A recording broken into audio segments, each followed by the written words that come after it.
দেশের বিভিন্ন অঞ্চলে। যদিও আমরা প্রচার করেছি মঙ্গা আর নাই, দুর্ভিক্ষ আর নাই, এগুলো খানিকটা গাল গল্প। এগুলি ভালো তথ্য যদি আপনি জোগাড় করতেন।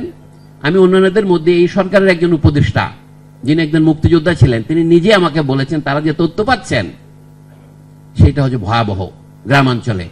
ওনার কথা উদ্ধৃত করে আমি বলছি, নামটা আপাতত বলছি না, উনি বলছেন উনি দুর্যোগ ব্যবস্থাপনা মন্ত্রণালয়ের দায়িত্বে আছেন অন্যান্যের মধ্যে। তা আমাকে বলছেন যে এই দারিদ্র্য হচ্ছে একটা স্থায়ী দুর্যোগ, তো আমরা আমাদের সংস্কারের মধ্যে সেটাকে হাত দেব। আমি বলছি না যে অন্তর্বর্তী সরকারকে কাজ করতে হবে, পরবর্তী নির্বাচিত সরকারগুলো কি কাজ করবে তার ইশতেহারটা কোথায়?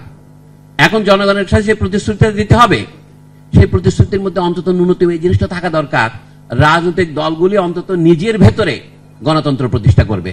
তাহলে এখানে নাসিরউদ্দিন পাটোয়ারি সাহেবের বক্তৃতা যে হাততালি দেখতেছিলাম যে পরিবারতন্ত্র এই দেশে চলবে না, তো এই দেশে পরিবারতন্ত্র যে না চালাতে চান কোন সংস্কারটা করতে হবে? প্রত্যেক দলের ভিতরেই যদি আপনি গণতান্ত্রিকভাবে নেতা নির্বাচন না করেন, তাহলে তো আপনার পরিবারতন্ত্র থেকে আপনি মুক্তি পাবেন না।